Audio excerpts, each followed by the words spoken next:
Parmi les grands clubs qui nous ont déçus cette saison, on pourrait en citer plein. Bayern, Liverpool, Chelsea, Juventus.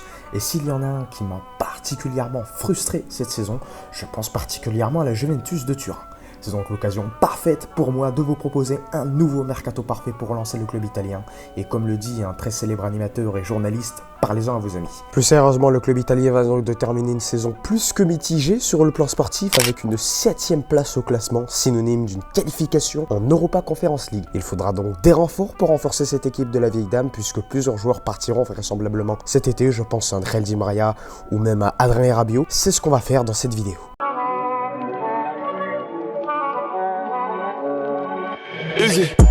On a un sacré chantier qui nous attend et franchement ça va pas être simple. Bon, pour commencer, parlons du système tactique que j'aimerais mettre en place. Alors pour ma part, je mettrai en place un 3-4-1-2 qui se modulera en 5-3-2 sur les phases défensives. Donc où nous aurons donc le numéro 10 qui lui sera dans l'axe. C'est le système qui a été travaillé pendant quasiment toute la saison par Massimiliano Allegri. Mais j'ai décidé d'opter pour ce schéma-là tout simplement pour ajouter du nombre offensivement, mais en gardant un milieu de terrain que je trouverai totalement complémentaire aussi, surtout puisque l'on a un piston comme Kostic qui s'est bien affirmé sur cette saison et surtout sur ces derniers matchs et je pense qu'il a vraiment un potentiel à développer à ce poste là. Alors au niveau du budget, alors je me suis renseigné auprès de nombreux supporters de la Juventus, que ce soit sur Twitter ou même sur Instagram. Apparemment il n'y aurait pas plus de 75 millions d'euros dans les caisses de la vieille dame cet été. Autant vous dire que ce n'est pas sur ce mercato là où on va combler tous les trous de cette équipe. Nous allons donc vous proposer une équipe qui sera cohérente, qui avec ce budget là sera d'entrée compétitive, mais pas au point de regagner un nouveau Scudetto ou de faire un grand parcours européen, ça il faut se le dire. Là on essaiera d'être efficace d'emblée, de restructurer cet effectif qui est globalement franchement intéressant, mais qui manque d'alternatives et de niveau à pas mal de postes. Alors ensuite je pense qu'on va s'attaquer à un chantier qui doit être vite réglé cet été et qui je pense sera en cours et qui est même en cours avec de nombreux rumeurs qui sortent du côté de la Gazzetta dello Sport, de Fabrizio Romano même. C'est ce qui se situe au-dessus des joueurs. Ça paraîtrait totalement bizarre selon certains supporters, selon certains suiveurs du football, mais pour moi, avant même de changer de joueur, tu dois changer la direction. J'en reviens donc à la direction. Alors, sur le premier cas, je pense qu'il y aura absolument aucun débat. Massimiliano Allegri, ça dégage. Bon, déjà, pour commencer, moi, je suis vraiment pas un grand fan des retours. Hein. Voilà, tu ne retombes pas avec ton ex, et je trouve cette expression totalement vraie, et je trouve qu'elle s'accorde parfaitement avec le monde du football, surtout de nos jours. Et deuxièmement, je pense que Allegri n'a clairement pas fait le nécessaire pour bien redresser cette Juventus. Fond de jeu inexistant, même si ce n'est pas la première chose que l'on analyse avec Allegri, mais quand même, résultat en Dancy, une communication de sa part désastreuse, de toute façon on s'y attendait et ça a toujours été le cas chez ce coach, un management dérisoire, je me rappelle encore de sa gestion ubuesque avec Fagioli, et pour terminer des compos lunaires. Alors à l'heure où je tourne cette vidéo, une statistique incroyable est sortie, comme quoi Allegri aurait aligné en 102 matchs, 102 compos différents. Je trouve ça absolument délirant. Enfin bref, il n'y a absolument rien qui va depuis son retour du côté de la vieille dame, et pour redémarrer un projet sain et vertueux du côté de Turin, je ne pense pas que cela pourrait se faire avec Allegri. J'ai personnellement beaucoup de respect pour cet entraîneur qui a beaucoup gagné, mais il est temps d'instaurer un second souffle dans ce vestiaire, dans ce club qui en a vraiment besoin selon moi. Personnellement, pour le remplacer, j'ai pensé à un choix qui me semble absolument évident. Je l'avais déjà préconisé en tant qu'entraîneur idéal pour le Paris Saint-Germain dans une de mes vidéos. C'est Zinedine Zidane que je placerai en tant qu'entraîneur de cette équipe. Moi perso, je pense que ce sera un excellent choix. Il connaît la maison, c'est quand même une légende de ce club. C'est un entraîneur d'expérience avec quand même 3 Ligues des Champions dans son palmarès, qui pourra remettre ce club et certains joueurs dans le droit chemin et intégrer cet état d'esprit de la gagne si chère à la Juventus de Turin et surtout faire progresser une vague de jeunes talents émergents du côté de la Juventus de Turin. Et on sait qu'il sait le faire et il l'a très bien fait notamment avec Federico Valverde lorsqu'il était au Real Madrid. Alors au niveau des directeurs sportifs, alors le club de la vieille dame aurait apparemment, à l'heure où nous tournons cette vidéo, trouvé un accord avec un directeur sportif pour un contrat jusqu'en 2025, un directeur sportif expérimenté, très ingénieux et intelligent dans sa manière de travailler. C'est Gianpioli de Naples. Alors je trouve ce choix là super intéressant, super intelligent. C'est un directeur sportif très compétent qui a des idées et qui plus est l'a montré dans un club de très très haut niveau comme Naples. C'est lui qui a notamment fait venir, je crois, Kvaratskhelia, Lobotka et Zielinski à l'époque et j'en passe, avec qui il a remporté remporté quand même un Scudetto cette saison, ce qui est quand même pas rien. Alors je ne connais que ça de lui, mais apparemment, et pour ça je me suis renseigné auprès de supporters napolitains francophones sur Twitter, c'est un mec aussi assez discret, qui ne prend pas beaucoup de place dans un club. Si je peux me permettre de faire un parallèle avec Paname, c'est pas un Leonardo ou même un Luis Campos qui, eux, quand ils arrivent dans des clubs, prennent beaucoup d'espace et participent à beaucoup de décisions dans des clubs. Je me rappelle encore de cet épisode incroyable, il y a vraiment qu'au PSG que tu vois ça, c'est celui d'Ibiza où Thomas Tuchel avait autorisé à l'époque du Final 8 les joueurs à y aller, alors que Leonardo était totalement contre. Donc pour revenir sur Giuntoli plus sérieusement, parce que c'est quand même le sujet de cette vidéo, c'est quand même l'opposé de Leonardo ou même d'un Luis Campos. Lui s'occupe uniquement de ce qu'il a à faire, ça peut paraître banal, mais dans ce club, donc je parle bien évidemment du Paris Saint-Germain, ça n'existe pas ça. Et je pense que cela serait une aubaine pour Zidane qui lui n'aime pas à ce qu'on lui casse trop la tête, à ce qu'on lui impose des choses pour lesquelles il a refusé de rejoindre le club de la capitale française à l'époque où il y avait Leonardo, donc ce qui est tout à fait compréhensible. Donc de ce point de vue là, du point de vue de la complémentarité entre les deux hommes, je pense que ça serait absolument magnifique. Très bien, au moins c'est clair. Et maintenant que ceci est fait, commençons maintenant par le commencement. On perd pas de temps et on commence tranquillement donc avec les gardiens de but. Alors on a Wojciech Szczęsny, Mattia Perin, le jeune Garofani et le brave Pinsoglio. Et puis aussi Gori qui est prêté du côté de Perugia. Alors à ce poste-là, je ne touche pas à grand-chose, même si je suis assez déçu par Szczęsny cette saison. Il ne s'est pas montré vraiment à son avantage et on le voit que ce n'est plus clairement le même joueur qu'il a pu être sur pas mal de saisons. Mais bon, ça serait bête de s'en débarrasser maintenant. Son niveau reste tout de même correct, honorable. Il a fait un très bon match retour contre Séville, un très bon match aller aussi si je m'en souviens bien. Il lui reste un an de contrat. Pour moi, ça sert à rien de s'emmerder. En ce qui concerne Mattia Perin, alors franchement ça me crève le cœur de le dire et je vous parle en connaissance de cause puisque j'ai quand même regardé les 13 derniers matchs de la Juventus, mais je le garderai une nouvelle saison plus en tant que numéro 2 quand Szczęsny était blessé sur les derniers matchs. Il a toujours répondu présent avec des parades importantes et exceptionnelles et je vois pas en quoi Szczęsny mériterait plus une place de numéro 1 que lui. Mais personnellement je trouve ce choix, surtout depuis le début de cette saison, assez douteux. Enchaînons par le jeune Garofani, alors perso je le verrai bien en prêt, histoire à ce qu'il ait du temps de jeu quand même. Et puis nous avons le brave, l'exceptionnel Pinsoglio en tant que troisième gardien. Je trouve ça assez raisonnable, bon je pense pas qu'on ait vraiment à s'embêter avec ça. On passe maintenant du côté des défenseurs, alors on va commencer donc par les défenseurs centraux. Alors on a Danilo Coni de Winter qui est prêté du côté d'Empoli, Leonardo Bonucci, Radu Dragusin qui est prêté du côté de Genoa, Bremer, Federico Gatti et enfin Alexandro qui a été remplacé par Allegri à ce poste-là. Alors commençons donc par le commencement. Alors Danilo, pour moi c'est une évidence, ça dégage. Je pense qu'il a clairement fait son temps dans ce club. Je me souviens encore de cet échange légendaire avec João Cancelo, perd son âme d'ailleurs. Quand on voit les deux aujourd'hui, il y a vraiment de quoi pleurer. Pour le petit De Winter, je pense que le garder dans la rotation ne serait pas une si mauvaise idée. C'est un jeune avec un gros potentiel apparemment. Il fait une très belle saison du côté d'Empoli et il sera, je pense, un excellent joueur de complément pour commencer dans cet effectif avant de pourquoi pas monter en gamme, on sait jamais. Alors j'ai vu une info récemment comme quoi des scouts du Stade de Reims étaient venus l'observer pendant un match apparemment. Le Stade de Reims qui est par ailleurs un club qui travaille très bien du côté du championnat de France sur ces dernières années en termes de scouting. Donc ça ne m'étonne pas que le club rémois soit venu l'observer. Sinon, j'ai oublié de le mentionner tout à l'heure, nous avons aussi le retour de Denis Zakaria qui peut aussi dépanner à ce poste-là. Je rappelle qu'il a été formé en tant que défenseur central. Donc ça aussi c'est à retenir dans le cahier des charges dans notre construction d'équipe. Par contre, bon, Bonucci, ça, clairement, il faut que ça parte. C'est un énorme salaire, c'est presque devenu un handicap qu'une solution cette saison. C'est quand même assez terrible qu'on parle d'un des meilleurs défenseurs centraux de ces 10 dernières années. Je vois pas ce qu'on peut lui reprocher, il a toujours tout donné depuis son arrivée à la Juve et a toujours aimé et respecté le club. Et puis je pense que bon, toute bonne chose a une fin, donc arrêter avec lui, ça serait pas si mal. Mais bon, il a prolongé il y a quelques mois, il y a quelques semaines si je me trompe pas, donc ce que j'ai dit à l'instant n'a vraiment aucun intérêt. Mais bon, ça reste un mercato parfait. Pour ma part, c'est ce que je ferai. En ce qui concerne le petit Dragusin, bon, avec la construction d'équipe que j'aimerais configurer pour ma part, je le prête. Bon, Bremer, passons très vite de sujet, top player. Il a été élu la saison dernière meilleur défenseur central de Serie A, ce qui n'est quand même pas rien. C'est à peine sa première saison à la Juve et il a même pas eu besoin d'un certain temps d'adaptation ou quoi. Ça a vraiment été très rapide et il a su s'imposer d'entrée dans son titulaire. Il n'a pas non plus été incroyable, mais ça a été avec Gatti pour moi le meilleur défenseur central de cette équipe de la Juventus de Turin cette saison. Et puis Gatti, bon, le même avis.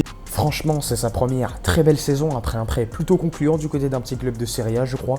Et puis, il n'a pas souvent été titulaire et je me demande encore pourquoi d'ailleurs. Mais quand il est rentré, quand on faisait appel à lui, il a toujours répondu présent. C'est un joueur très intelligent dans sa manière de défendre, en plus avec classe. C'est vraiment le défenseur à l'italienne, quoi. Vraiment, moi, j'aime beaucoup pour ma part. Pour ma part, je mettrai ces deux défenseurs centraux cités auparavant dans mon 11 de départ. Voilà, ce sont des mecs qui ont prouvé cette saison qu'ils étaient capables de rendre des services à cette équipe de la Juve et aller chercher un autre défenseur, sachant qu'on a déjà très peu de budget et sachant aussi que d'un point de vue sportif, ce serait injuste, vu qu'on en a ces deux défenseurs qui donnent satisfaction d'un point de vue du management, de la gestion sportive. Je pense que ça serait selon moi dramatique.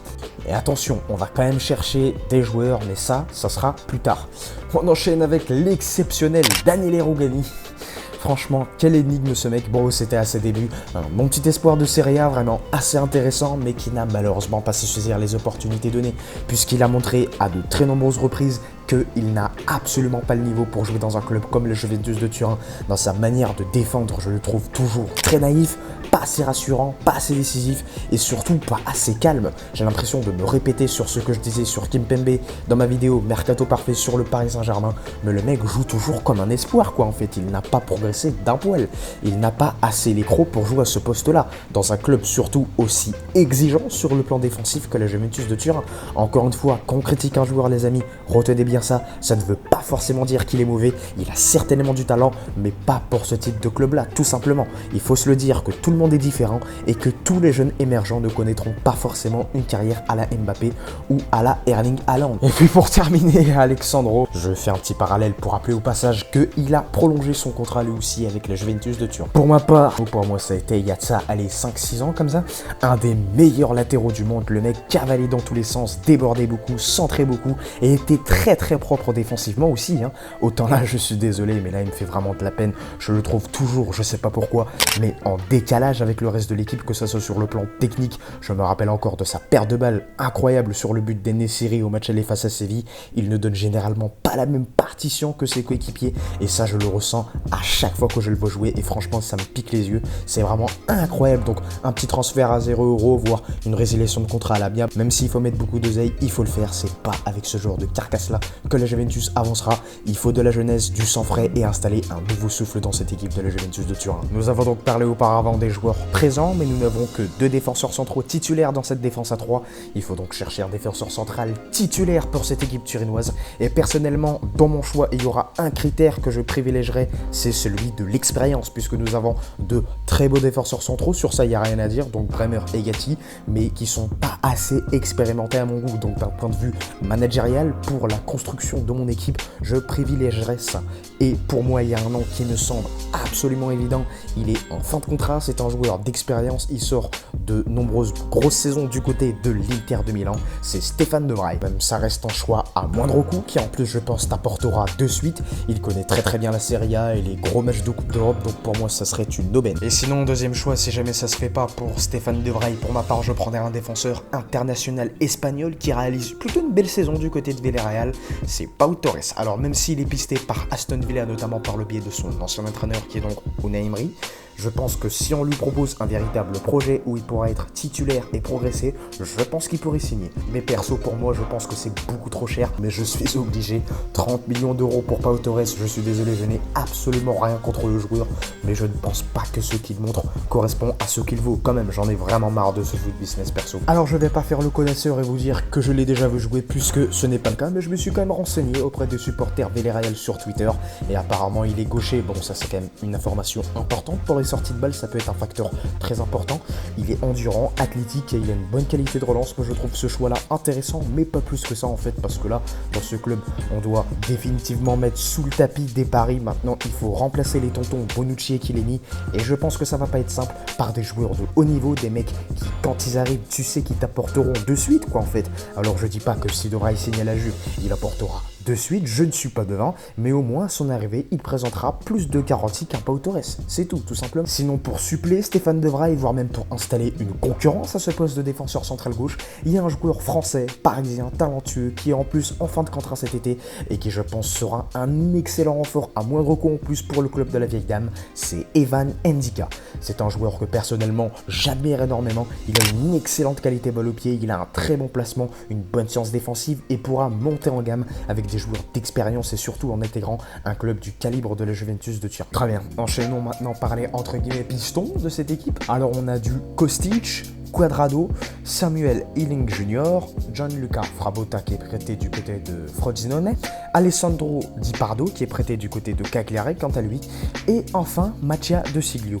Alors c'est vraiment le désert à ce poste-là, là il n'y a vraiment personne, donc là il faut recruter, mais ça sera comme d'habitude plus tard. Alors bon, pour ma part je garderai vraiment pas grand monde déjà parce que à part Kostic que je connais bien d'ailleurs, il n'y a aucun piston de métier dans cette équipe de la Juventus de Turin. Commençons donc par le côté gauche. Alors Gianluca Frabotta, j'ai vu comme quoi il était vraiment très fragile physiquement. Je me suis renseigné auprès de beaucoup de Juventini qui m'ont tous dit que Frabotta a été prêté 2 fois par la vieille dame. C'est quand même un assez gros talent, ils m'ont dit ça, mais qui se blesse beaucoup trop souvent. Donc pour ma part, je suis désolé, mais dans un club de foot, les intermittents du spectacle, ça suffit 2 minutes. Je pense qu'on en a quand même déjà assez vu et je pense qu'on en a assez dans ce club de la Juventus de Turin. Donc ça c'est à dégager.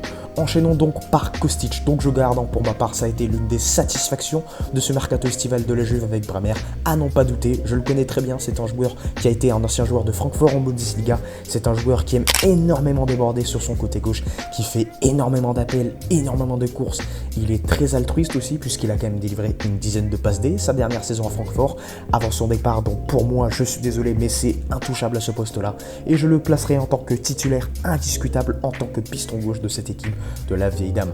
En doublure, je pense que Ealing Jr. ça fait largement le taf. On l'a vu lors de ses entrées en jeu que c'est un très bon jeune qui mériterait même pourquoi pas une place à l'avenir en tant que titulaire indiscutable. Quand Kostic aura un petit peu plus de bouteilles, on verra sa progression, mais pour ma part je pense que voilà, en tant que doublure ça fait largement le taf. C'est apparemment la même chose que Frabotta sur le plan physique pour Alessandro Di Pardo qui lui a subi à un moment donné une énorme blessure alors qu'il avait un bon niveau à l'époque mais qui a malheureusement totalement rongé sa progression au pire des moments. C'est dommage pour lui, donc les deux pour ma part ça dégage et si on peut toujours en tirer 3 ou 4 millions d'euros, c'est toujours cette prix. Je pense que le débat n'est vraiment pas nécessaire là-dessus. Cuadrado en l'occurrence ça dégage, pour ma part il a un des salaires les plus gros de l'effectif et puis c'est bon quoi, on le voit clairement que ce n'est vraiment plus le même joueur, ça ne va pas s'arranger avec les années, même si je trouve que sur ces dernières années il a quand même rendu de beaux services à cette équipe de la vieille dame. Ça a été un bon soldat de cette équipe, on n'oubliera pas tous les services rendus, mais il est temps de déposer les armes car il manque tout simplement de munitions quoi. Par contre, De Siglio, ça dégage. Je me demande réellement quel est le niveau réel de ce joueur, puisque ça fait longtemps qu'il n'évolue pas, qu'il ne progresse pas. Même son passage en France, que j'ai quand même observé du côté de l'OL, n'a vraiment pas été une réussite. Bon, je ne saurais pas quoi dire d'autre de ce joueur que je trouve pour ma part assez quelconque. Bon, enchaînons maintenant sur les recrues que j'irai chercher. Je commence pour ma part, je tente un gros coup. J'irai chercher pour ma part si ce n'est le meilleur piston de Bundesliga cette saison. Une valeur sûre de ce championnat, c'est Jeremy Frimpong qui est coté aux alentours de 35 millions d'euros sur Transfermarkt. J'ai vu une info récemment comme quoi le Bayern ne le laisserait pas partir pour moins de 30 millions d'euros. Donc je pense que ce serait une aubaine et je pense qu'il faut absolument pour le club de la vieille dame sauter sur cette occasion. C'est un mec avec un énorme volume de course sur un terrain qui fait énormément d'efforts sur son côté droit, qui a en plus une très bonne qualité en tant que passeur puisqu'il a quand même plus de 10 passes D cette saison. Il a aussi une très bonne qualité de centre, mais aussi de buteur puisqu'il est quand même l'auteur de 9 buts cette saison, ce qui est quand même assez incroyable. C'est un vrai piston de formation et qui s'éclate cette année dans la très belle équipe de Xabi Alonso. Alors ouais, contre la Roma c'est pas passé, mais faut voir le béton et l'intensité qu'a mis la Roma dans ce match. Il est jeune, il n'a que 22 ans, il pourra progresser dans ce club d'un point de vue défensif et cet investissement ne sera pas trop risqué selon moi vu son âge. Sinon j'ai une seconde piste au cas où celle-ci capote. C'est encore un joueur de Bundesliga, décidément j'aime beaucoup ce championnat. C'est Benjamin Henrichs du RB Leipzig, l'ancien de Monaco notamment, qui lui est par contre apparemment pisté selon certains médias par le jeunesse de Turin et qui bon est beaucoup moins talentueux que Frimpong à mon goût il faut se le dire, mais qui reste un joueur utile dans un collectif.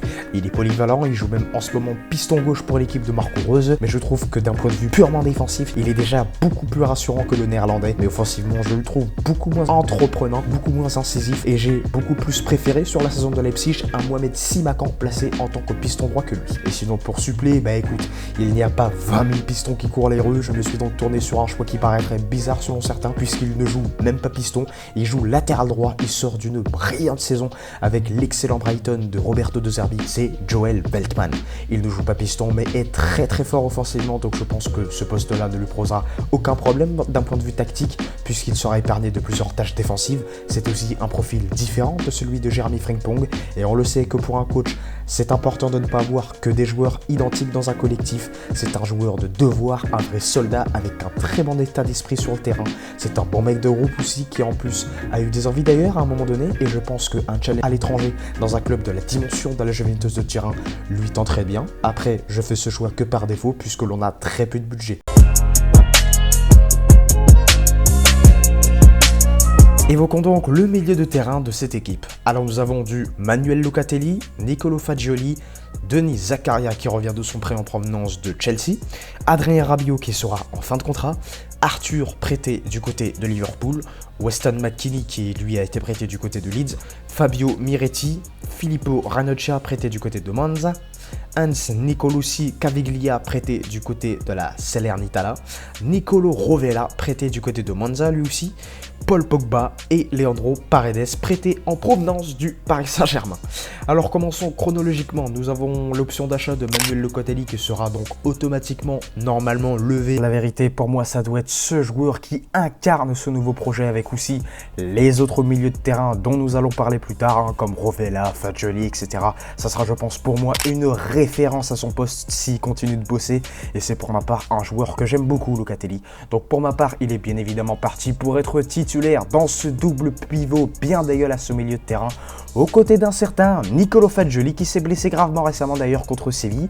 Il est out d'ailleurs jusqu'à la fin de la saison, mais dès son retour de blessure, pour ma part, je l'installerai dans ce milieu de terrain aux côtés de l'ancien de Sassuolo. Je trouve ce joueur super intéressant, il a une grosse activité au milieu de terrain, il ne refuse jamais le combat physique et techniquement aussi je trouve très bon. Enchaînons maintenant par Denis Zakaria qui reviendra cet été en provenance de Chelsea où il a été prêté, un prêt qui n'a pas forcément été très convaincant du côté de l'ombre pour l'international suisse, un joueur que j'apprécie beaucoup par ailleurs, qui avait fait notamment un excellent passage du côté du Borussia Mönchengladbach en Allemagne. C'est un joueur polyvalent qui a été formé en tant que défenseur central mais qui en Bundesliga était tellement au-dessus techniquement et a été replacé en tant que milieu de terrain. Moi personnellement je pense que le garder, mais en tant que bon couteau suisse, en tant que bon joueur de complément ne serait pas une si mauvaise chose. C'est un grand professionnel avec un très bon état d'esprit qui fait vraiment pas de vagues dans un groupe, donc ça ne me dérangerait absolument pas. En ce qui concerne Adrien Rabiot, alors je sais que ça va faire débat dans les commentaires, mais ça reste mon avis à moi et seulement à moi. Mais pour moi, c'est à ne pas garder puisque c'est un gros salaire. Il touche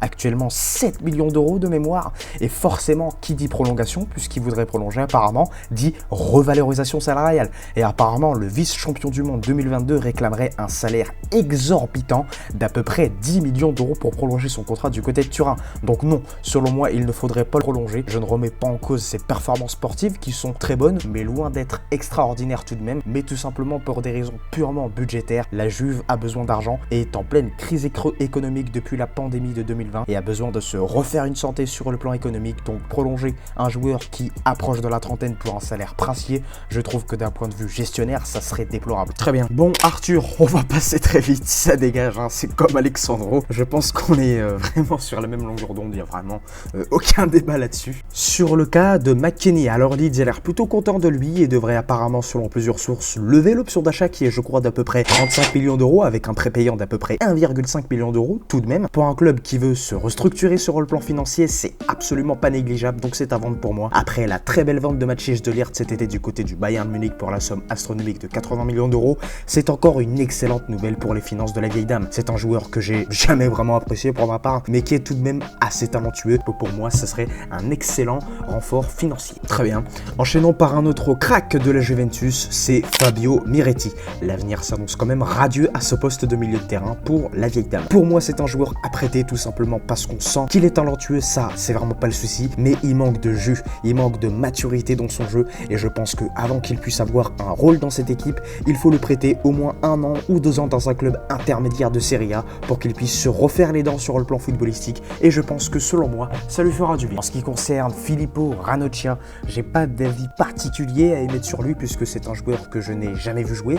C'est pas du très haut niveau d'après ce que j'ai entendu de la part de nombreux Juventini. Donc pour moi, c'est à faire partir ou peut-être à reprêter ou même un prêt avec option d'achat ou même un achat sec. Ça a l'air d'être à peu près la même chose pour Caliglia, donc peut-être à reprêter ou peut-être à vendre, je ne sais pas. Bon, en ce qui concerne Il Diamante Grezzo, Nicolo Rovella qui lui a été prêté à Monza cette saison. Il fait partie vraiment pour ma part de cette génération de prodiges au milieu de terrain avec Fagioli et Miretti que possède le club de la vieille dame et c'est vraiment l'archétype du milieu italien quoi. Il est extrêmement technique, il a une vision du jeu qui reste pour moi sur certaines actions perfectible, mais tout de même il en a une très bonne, il défend très bien, il a une très bonne qualité de tacle glissé, il sait aussi se projeter vers l'avant et marquer des buts, il sait même très bien tirer les penalties. Rajouter à cela un nom de famille et une coupe stylée et t'as tout pour percer pour moi. Moi c'est vraiment pour ma part ce genre de milieu de terrain que j'adore, hyper complet sur tous les aspects, c'est vraiment ce genre de joueur que tu as envie d'avoir dans ton équipe. On y vient au dossier brûlant de ce club, mais surtout aussi à celui qui laisse place à plus de frustration qu'autre chose du côté de Turin, c'est Paul Pogba. L'international français a connu une saison très compliquée due à de nombreuses blessures et la question se pose même en Italie, est-ce que l'on doit garder un joueur qui sur toute une saison n'a joué qu'un mois? Pour ma part, et je l'ai précisé dans l'introduction de cette vidéo, la Juve a besoin d'argent et vraiment si ça ne tenait qu'à moi, très franchement. Vous savez ce que je ferais les amis? Vous savez ce que je ferais pour ma part? Résiliation de contrat parce que c'est un mec qui ne t'a servi à rien de la saison, qui te plombe un salaire absolument monstrueux de 10 millions et demi d'euros à peu près par an. Donc lui donner son solde de tout compte et prendre un milieu peut-être moins talentueux mais plus fiable physiquement serait mieux. Moi je dis à 40 millions d'euros, allez, puisqu'il est sous contrat jusqu'en 2026, tu te débarrasses de lui et tu repars sur un nouveau cycle vertueux. Mais bon, comme je le dis au début de ma vidéo, on souhaite tous les deux que notre mercato paraisse quand même assez réaliste, donc je pense qu'il est invendable. C'est un peu comme un Renato Sanchez chez nous quoi. Les clubs ne s'intéressent jamais à ce genre de joueurs, ce sont plus des épines dans le pied qu'autre chose. Donc autant essayer de le retaper en espérant qu'il puisse se relancer mais sans réellement compter sur lui et je le mettrai pour ma part remplaçant dans cette équipe de la Juventus. Autant compter sur un Fagioli qui est peut-être moins talentueux que l'international français mais qui lui au moins sera là et surtout avec qui tu pourras construire un véritable projet de jeu sur du moyen long terme. C'est triste à dire mais malheureusement Pogba n'a pas eu la carrière qu'il devait avoir. Entre irrégularité, nonchalance et blessure, il n'y a rien qui a su aller en son sens durant sa carrière et surtout j'ai l'impression qu'il y a personne qui en parle mais même en équipe de France il n'existe plus. Bon, il n'était pas là à la Coupe du Monde à cause de sa blessure, ok, mais à mon avis si ça continue comme ça il risque même de perdre définitivement sa place en équipe de France. Bon, et puis on termine avec le GOAT. Franchement ça me fume. Leandro Paredes donc qui vient de terminer une saison incroyable avec la Juventus de Turin et la sélection argentine. Il a été champion du monde, a été prépondérant et extrêmement précieux dans la quête de la 8e place de la Juventus de Turin et dans la conquête du titre de champion du monde de l'Albi Céleste avec seulement 3 titularisations sur 7. Non mais sans déconner, ça dégage, hein. Franchement j'ai l'impression que le mec était venu dans l'idée de préparer sa Coupe du Monde, sauf que il n'a pas fait comme Messi, c'est-à-dire qu'il a été bon avant la Coupe du Monde et retourné en hibernation après. Non, lui il était mauvais tout le temps. 25 millions d'euros, l'option d'achat, ça fait quand même un petit peu cher la frite quand même. Donc voilà, retour à l'envoyeur pour l'international argentin. Terminons donc en évoquant les milieux offensifs de cette équipe. Alors nous avons Angel Di Maria et Mathias Soulé qui peut aussi jouer à ce poste-là. Alors Angel Di Maria pour moi c'est une évidence, ça doit dégager, même si ça n'a pas été le pire cette saison, je l'ai même trouvé plutôt bon à de nombreuses reprises, notamment contre le FC Nantes au stade de la Beaujoire où il inscrit un triplé dont un magnifique premier but. Ça a été sa spéciale aussi durant toute sa carrière à Di Maria ce genre de but-là, mais on le voit clairement qu'il est beaucoup plus proche de la fin que du début. Voilà Angelito, il a en plus lui aussi un énorme salaire, donc dans ma logique de construction d'équipe avec tous les critères que je vous ai donnés en début de vidéo, il ne coche malheureusement aucune case. Je respecte énormément ce joueur déjà pour ce qu'il a fait dans mon club, le Paris Saint-Germain, c'est quand même le meilleur passeur de l'histoire de mon club quand même, mais aussi pour ce qu'il a fait dans sa carrière. Ça a été un joueur qui pour ma part a été trop sous-estimé, trop sous-coté par rapport à ses accomplissements. Je vais pas y revenir là-dessus, ça serait beaucoup trop long, mais il faut savoir que dans la vie, toute bonne chose a une fin, c'est la même chose en foot. Et sinon on a le jeune Mathias Soulé qui peut aussi évoluer à ce poste de milieu offensif. Moi personnellement je garde, ça reste un très jeune joueur. Alors au début je voulais l'envoyer en prêt, mais perso je pense qu'il faut lui laisser sa chance, une saison complète dans la rotation pour voir réellement ce qu'il vaut. Il faut absolument lui donner du temps de jeu pour qu'il progresse et pour surtout voir ce qu'il vaut parce qu'on ne l'a jamais vu depuis le début de la saison. Que ça soit par des entrées en jeu, que ça soit je sais pas moi à la 60e minute de jeu, à chaque match ou même par des titularisations régulières face à des adversaires entre guillemets plus faibles sans leur manquer de respect. Et si vraiment celui-ci paraît paraît trop frêle, trop fragile, pourquoi pas le prêter? Moi, c'est ce que je ferai. Reste plus qu'à vous donner la recrue que j'irai chercher pour remplacer Ángel Di María au poste de titulaire de cette équipe. Et pour cela, il y a un nom qui me semble absolument évident. C'est un Marocain, il est complètement tricard du côté de Chelsea où il ronge son frein depuis pas mal de temps. Je parle de Hakim Ziyech, bien sûr. Il est devenu un véritable boulet pour le club londonien où il ronge son frein depuis un bon bout de temps. Donc je pense que Chelsea ne sera pas trop dur en négociation. Il a le profil parfait pour remplacer Ángel Di María. En plus, il pourra t'apporter de l'équilibre défensif puisque c'est un joueur qui court énormément. Donc on pourra passer sur les phases défensives à un 5-3-2 sans problème. Pour la Juve, c'est une aubaine aussi puisque le salaire sera, je pense, moindre par rapport à celui de l'international argentin champion du monde actuel. De son côté, il a à peine la trentaine. Il lui restera plus beaucoup d'années de haut niveau devant lui. Donc je pense que vu sa mentalité, il voudra à tout prix jouer pour les rentabiliser. Je tenterai pour ma part un prêt sans option d'achat sur ce coup-là puisque je pense que déjà une grosse partie de l'enveloppe mercato sera engloutie avec l'achat de Frimpong, de Locatelli et on n'oublie pas aussi Locatelli. Et puis d'un autre côté, je suis un peu plus réticent d'investir sur un joueur qui dépassera bientôt la trentaine et qui de plus ne t'apportera aucune plus-value financière. Donc selon moi, un prêt sec serait la meilleure solution.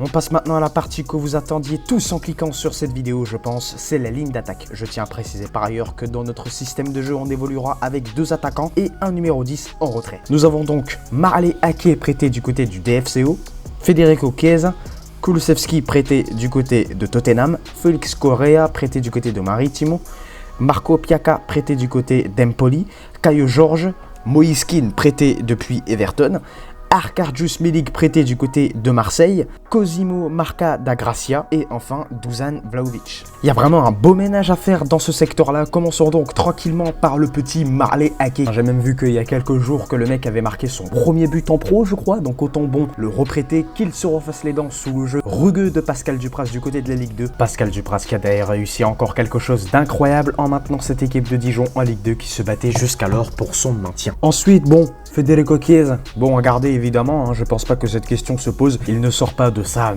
meilleure saison, voilà, il faut se le dire, mais je pense qu'on peut évidemment vraiment lui trouver des circonstances atténuantes sur cette saison. Déjà, il n'a pas eu la pleine confiance d'Allegri cette saison et a toujours été trimballé un peu partout, une fois en 9, une fois en 10 et des fois même sur le banc. Donc pour enchaîner les bonnes performances dans ces conditions-là, c'est vraiment compliqué et surtout le projet de jeu mis en place n'a pas été forcément sa faveur. Très bien, pour ma part, je le ferai évoluer donc dans cette attaque à 2 aux côtés d'un certain Dusan Vlahovic. Alors Vlahovic, je vois déjà beaucoup de Juventini qui veulent déjà s'en débarrasser. Alors moi franchement, je dis que ce serait une très mauvaise idée déjà parce que ce marché-là de numéro 9 est assez réduit en ce moment, ce qui explique selon moi aussi les tarifs énormissimes qu'on leur donne. Hein, je peux penser à Victor Osimhen ou Luis Campos s'intéresse toujours à lui en ce moment, ou Aurelio De Laurentiis demande une somme astronomique de 160 ou de 150 millions d'euros, je crois. Et surtout, pour moi, pour revenir à Vlahovic, hein, il ne faut pas oublier que ça reste un des plus gros prospects à ce poste-là. Après, s'il y a évidemment une grosse offre pour lui, je pense qu'une vente ne sera pas négligeable. Apparemment même, j'ai vu que le Bayern Munich était sur lui, donc c'est une offre à la hauteur de 60-65 millions d'euros.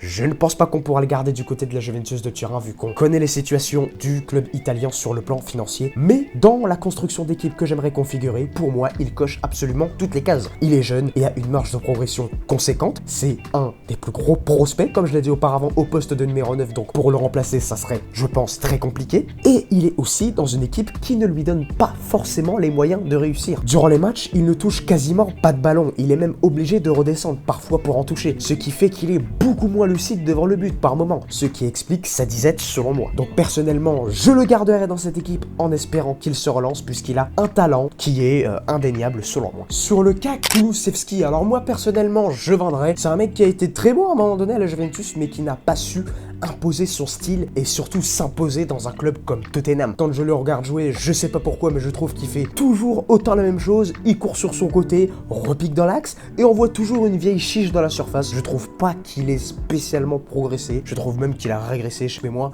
Ce joueur, je le trouve pour ma part assez limité. Sur le petit Félix Correa, qui a été prêté du côté de Maritimo, Je crois que c'est au Portugal. Hein. Alors, dans la construction d'équipe que j'aimerais faire, il n'y aura malheureusement pas de place pour lui, donc c'est à reprêter ou même à vendre peut-être pour remettre un petit peu les finances dans le vert du côté de la Juventus de Turin. C'est à peu près la même chose pour Caio Jorge qui lui ne joue quasiment même pas avec l'équipe première, donc bon, à prêter ou même à revendre, je sais pas. Enchaînons par Moise Kean, joueur que j'apprécie énormément pour ma part en tant que supporter parisien. C'est normal vu le passage excellent qu'il avait fait chez nous. Mais à la Juve, c'est apparemment un petit peu plus compliqué pour l'international italien. Bon, moi pour ma part, je n'ai pas regardé beaucoup de matchs de la Juventus cette saison, j'en ai regardé que 16, les 16 derniers. Déjà bon, c'est clair qu'il joue très peu cette saison, et le peu qu'il joue, il faut se le dire, il n'est pas bon, il est vraiment très mauvais, et très en dessous de ses standards par rapport à ce que j'avais vu quand il était du côté du PSG, et il est très souvent, j'ai l'impression, aussi ridicule un petit peu dans son comportement. Je me rappelle encore d'un match de Serie A de mémoire, je crois que c'était l'hiver dernier, je crois que c'était Juve AS Roma, où il rentre vers la 65e, 70e minute de jeu, parce que la Juve est menée 1-0 par l'équipe de José Mourinho, et les attaquants titulaires donc n'étaient pas au niveau attendu quoi. Et donc le mec rentre, et à peine rentré, le mec trouve le moyen de s'embrouiller avec un joueur, je crois que c'était Cristante, en quelques secondes, et après de faire une grosse faute, ce qui lui a valu, je crois que c'était une grosse semelle qu'il avait fait, ce qui lui a valu, vous pouvez voir même l'action si vous le voulez, un carton rouge, et ça j'avouerai qu'en termes d'entertainment, c'était magique, mais en termes d'apport sur le terrain, c'était le néant total. Je rappelle qu'il est prêté avec option d'achat par Everton à la Juventus de Turin, qui est de 28 millions d'euros assorti de 7 millions d'euros de bonus. Alors ce que je ferai avec Moise Kean, je vais peut-être en surprendre certains, mais je le garde dans la rotation. Alors ok, il n'a pas fait sa meilleure saison, on le sait, que depuis son passage du côté du Paris Saint-Germain, ça a été beaucoup plus compliqué pour lui, mais en ayant un rôle peut-être intermédiaire dans cette équipe, voire même dans la concurrence, je pense qu'il peut parfaitement se relancer. Il est encore jeune, des erreurs, il en fera, ça, je pense pas que c'est ça le souci, mais je lui laisse le temps de mûrir, car tous les joueurs ne sont pas les mêmes et ne connaîtront pas forcément la même ascension, ne connaîtront pas forcément une ascension fulgurante dès leur début en équipe professionnelle. Et puis on termine avec Arkadiusz Milik qui lui est prêté depuis l'Olympique de Marseille. Alors j'ai vu une info incroyable comme quoi le club turinois hésitait carrément à lever les 7 millions d'euros que réclame le club phocéen. J'ai vraiment du mal à comprendre. Alors ok, il n'a pas été le goléador que les Marseillais attendaient, et il n'a pas fait oublier Mario Balotelli ou même Dario Benedetto qui eux aussi à l'arrivée n'ont pas donné satisfaction avant lui, mais à la Juventus de Turin il a quand même été une excellente doublure, plus que correcte derrière Dusan Vlahovic. Et je pense que vu son âge, son prix et son expérience du très très haut niveau, je pense pas que le club turinois pourrait y aller chercher mieux. Donc moi c'est une situation que j'ai vraiment du mal à comprendre, c'est un joueur qui pour ma part me donne satisfaction, donc je vois pas pourquoi il y aurait besoin de forcément s'embêter. Donc voilà les amis, voici ma compo avec les remplaçants. Pas mal non, en tout cas je suis très très fier de ce que j'ai fait. Sur le papier ça paraît pas clinquant, pas forcément très vendeur de rêve, je le sais, mais j'ai voulu être le plus réaliste possible en construisant avec les moyens que entre guillemets j'avais, une équipe cohérente d'entrée sur laquelle tu pourras construire quelque chose sur les prochaines années et non pas sur un one shot comme ça. Moi je pense avoir pour ma part réalisé un mercato pas parfait mais quand même assez conforme à mes idées de départ. Il a été aussi assez difficile à mettre en place parce que prendre ces joueurs, se débarrasser de tout ce beau monde là, ça va clairement pas être simple. Et puis avec ce budget de mercato là, moi je le trouve vraiment très très cohérent ce mercato. Ça a été pour ma part un énorme plaisir de faire cette vidéo les amis, j'espère qu'elle vous plaira. C'est un format de vidéo que j'aimerais beaucoup développer de plus en plus sur cette chaîne et qui fonctionne énormément. Sinon n'oubliez pas le petit pouce bleu avant de partir et de vous abonner ainsi qu'à activer les cloches de notification afin d'être mis au courant en temps réel à chaque publication de vidéo. Moi je vous dis à la semaine prochaine, salut les amis.